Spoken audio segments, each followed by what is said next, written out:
So as if this Jeffrey Epstein case wasn't crazy enough, it just got even more suspicious. Well, new reports coming out about what happened that morning. Apparently people in the vicinity heard shrieks and screams coming out of Jeffrey Epstein's cell early Saturday morning when he was found dead. When the news came out that Jeffrey Epstein was found dead in his jail cell on Saturday morning, I immediately felt like this was incredibly suspicious.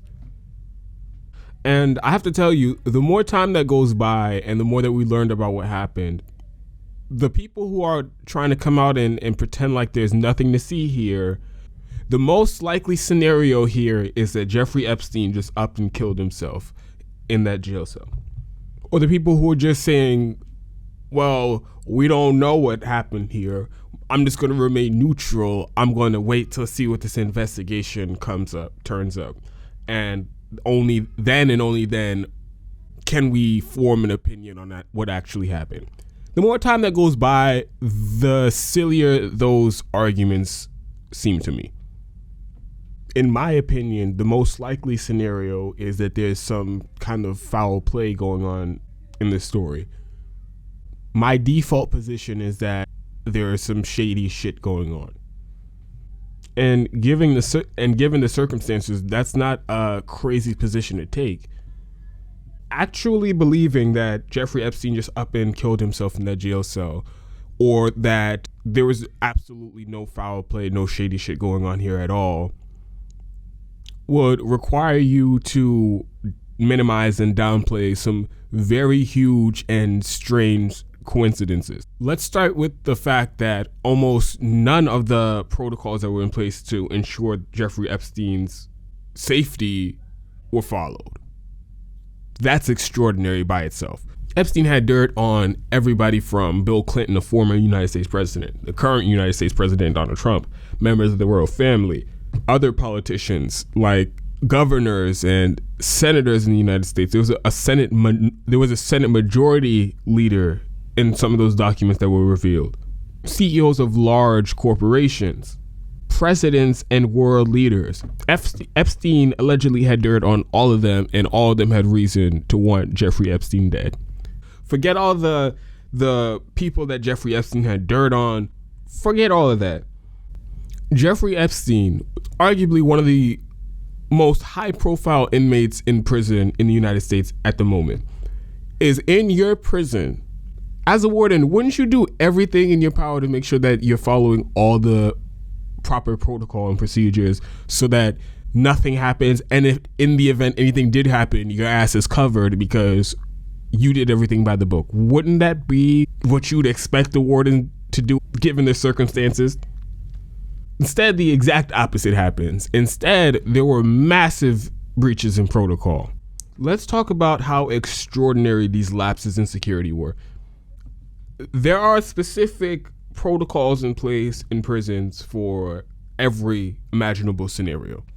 And those protocols are supposed to be followed by the letter by these prison guards. That is not what happened. The first strange breach in protocol was after Jeffrey Epstein had an alleged suicide attempt 2 weeks ago. He was already released off of suicide watch within a week of a suicide attempt. So now he's off suicide watch for a couple days, and it's the Friday night before he is found dead in his jail cell. Protocol requires that Jeffrey Epstein is supposed to have a roommate in that jail cell with him at all times. But for some reason, that Friday night before he was found dead, his roommate was transferred, and he was without a roommate up until the time he was found dead. So again, let's just stop right here. These are two major breaches in protocol happening simultaneously. Jeffrey Epstein should not have even been off suicide watch. Now let's go to some of the other breaches in protocol leading up to Jeffrey Epstein's death.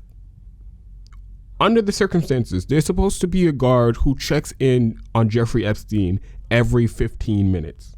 Well, leading up to the time that he was found dead, apparently guards hadn't been checking on him for hours. He went hours without a check. And again, they're supposed to be checking on him every 15 minutes. So 3 major breaches in protocol, and I'm not even done yet. Get ready for the 4th one. So apparently, there are 2 guards assigned to watching Jeffrey Epstein. One of the guards that was there at the time of his death was not one of the regular guards. This person was not a corrections officer, but yet he was still assigned to the most high-profile, highest security risk inmate in the prison. That's amazing. That's amazing. And still to this day, they have not released information about who this guard is, what they actually do as a full-time job, and why they were even in that position to begin with. Still have not released this information. And this is according to 2 people who work in the prison and are in some way related to monitoring Jeffrey Epstein, or is related to the investigation around his death. So we're talking about 4 major breaches in protocol surrounding Jeffrey Epstein's death. That's extraordinary. If it was just 1 major breach, that would be inexcusable and extremely suspicious, but 4 major breaches. And let me tell you something about protocol. For any of you who work a job, and there's a strict process that you have to follow to ensure that your job is done correctly. And if you miss one of those steps, there will be serious problems. And let me just give you let me use myself as a quick example. I worked in retail for years. And basically every retail store has opening and closing procedures.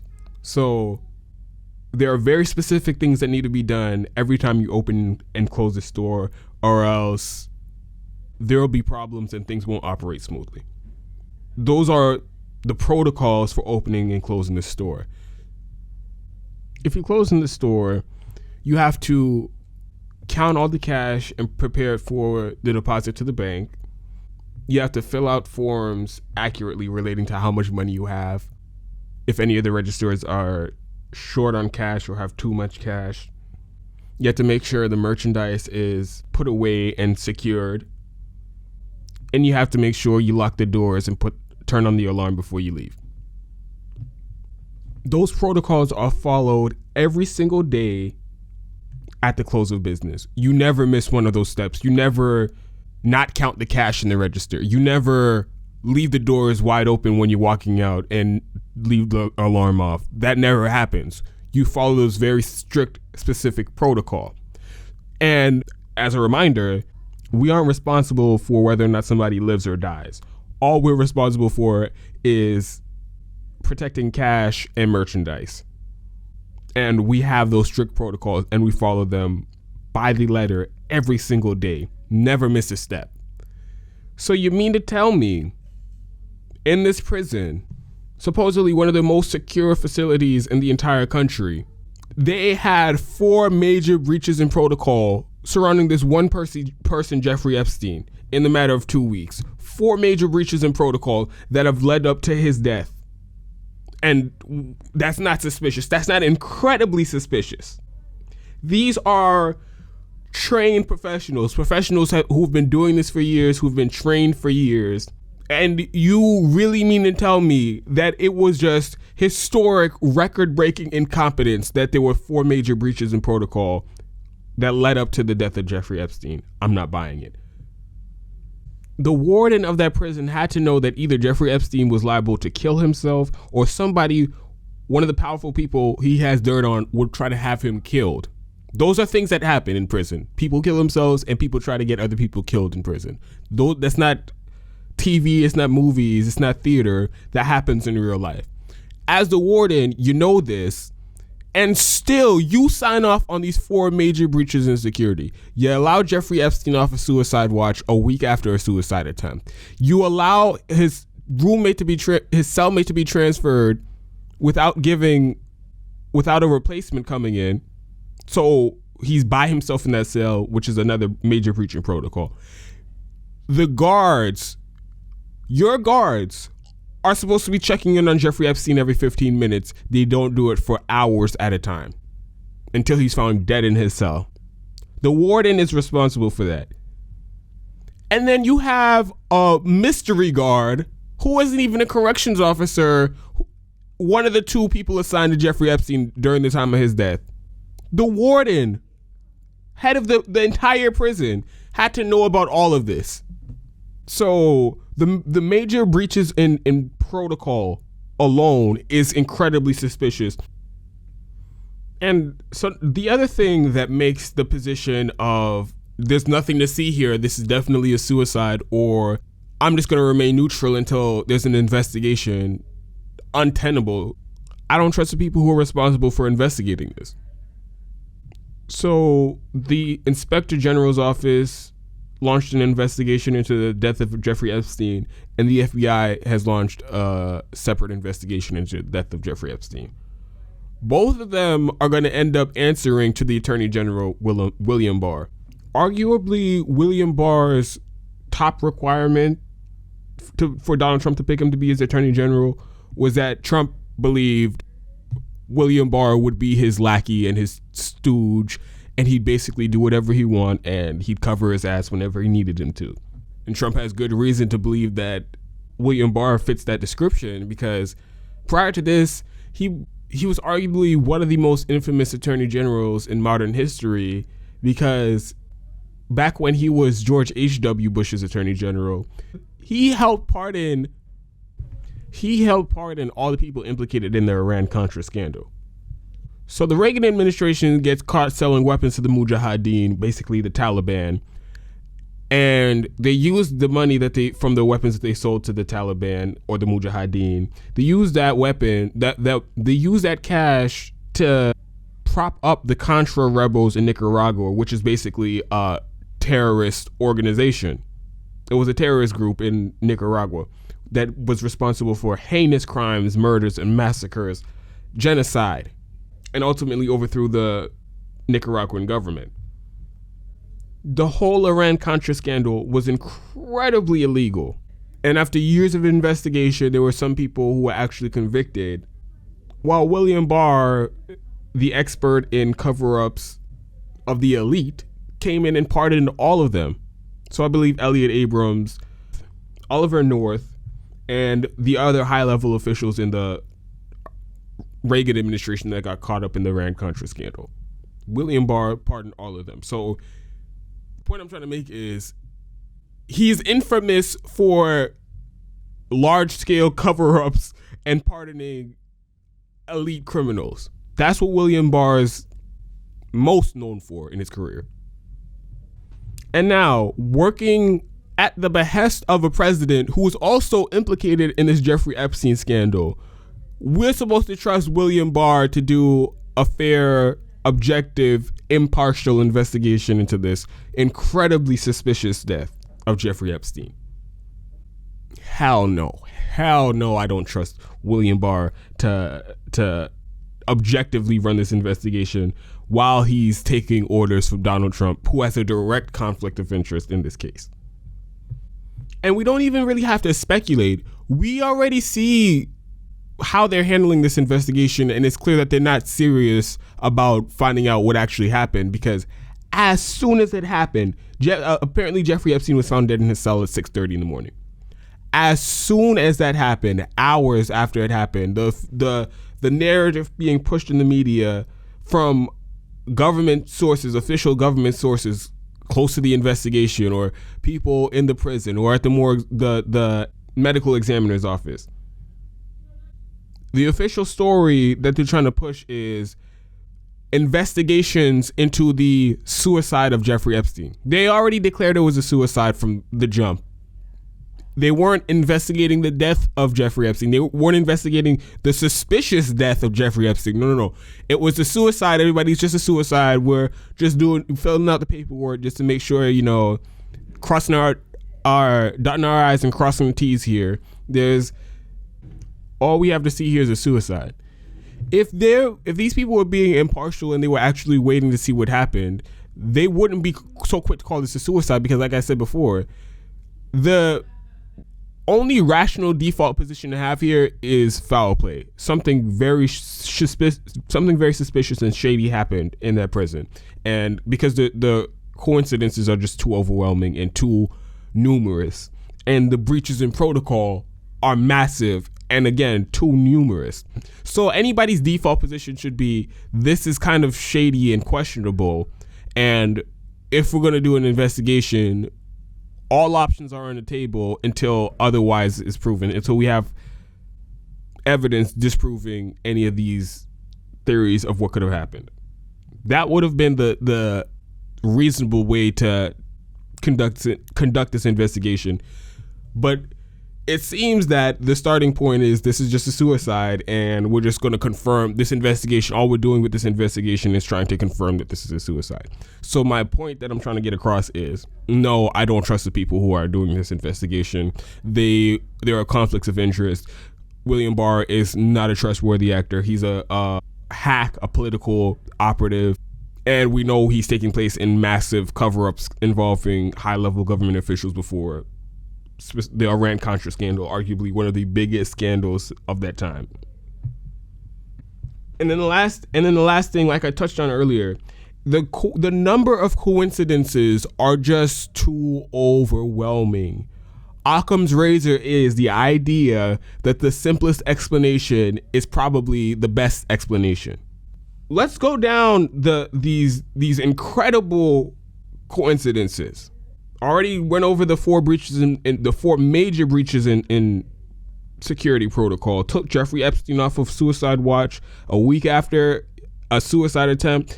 They were supposed to be checking in on him every 15 minutes. They went hours without checking on him until he was found dead in his jail cell. He's supposed to have a roommate. His roommate is mysteriously transferred the night before Jeffrey Epstein is found dead, and one of the two guards assigned to watching Jeffrey Epstein was not a corrections officer, and we have no idea who the fuck this person was actually anyway. So those are the four major breaches in protocol. Those are four wild coincidences. On top of that, the giant elephant in the room, one of the biggest coincidences of them all, is that there are many, many powerful people breathing a sigh of relief now that Jeffrey Epstein is dead. There were a lot of people who wanted that man dead, and conveniently, before he started naming names and cooperating and telling everyone where the bodies are buried, conveniently before that, right before that's supposed to happen, Jeffrey Epstein is found dead in his jail cell of an apparent suicide. That's an incredible coincidence. That's an incredible coincidence when you add it up with all the breaches in security. You have these new reports of shrieks and screams coming from Jeffrey Epstein's cell the morning he was found dead. The day before Jeffrey Epstein's death, the judge released hundreds of court documents that implicated some other high-profile, powerful people that were suspected clients of Jeffrey Epstein. And mind you, this is also the same day that Jeffrey Epstein's cellmate mysteriously got transferred out of the cell without a new cellmate coming in, which is again against protocol. Giant coincidence. Another major coincidence, one of the people who very well could be implicated in this scandal, very well could have documented proof of them participating in sex crimes with Jeffrey Epstein, is the President of the United States, who also oversees the federal prison system and the Department of Justice, who were in charge of Jeffrey Epstein's security. One of the people who directly benefits from Jeffrey Epstein being dead and not being able to name names also oversees the prison system in which he's found dead in. So you can call it conspiratorial, you can call it whatever you want. This is not adding up. The official story about what happened to Jeffrey Epstein, him committing suicide, it's not adding up. Sure, it is possible. I'm sure there's a percentage chance that, yes, he could have. But even if Jeffrey Epstein did commit suicide, that wasn't an accident. I just laid out the four major breaches in security. Those four things had to have been approved by the warden. The warden had to know about those four things. And those four things, had they not happened, Jeffrey Epstein would not have been able to kill himself.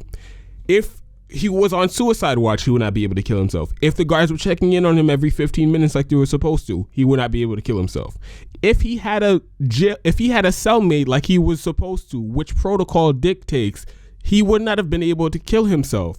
Even if it was him that tied that bed sheet and put it around his neck and hung himself, even if he was the one who physically did it, he was definitely allowed to do it. Somebody made it possible for that to happen. Even if Jeffrey Epstein did it by himself, someone is ultimately responsible for his death because it was their job to make sure he stayed alive. That's not even taking into account that somebody else could have just went in there and did it. Somebody could have just went in there and killed him, and that hasn't been ruled out. I think those are the most likely case scenarios here. I don't think it was incompetence combined with the fact that Jeffrey Epstein wanted to kill himself that has led him to be found dead in his jail cell Saturday morning. I think people wanted him dead, and that is why he's dead.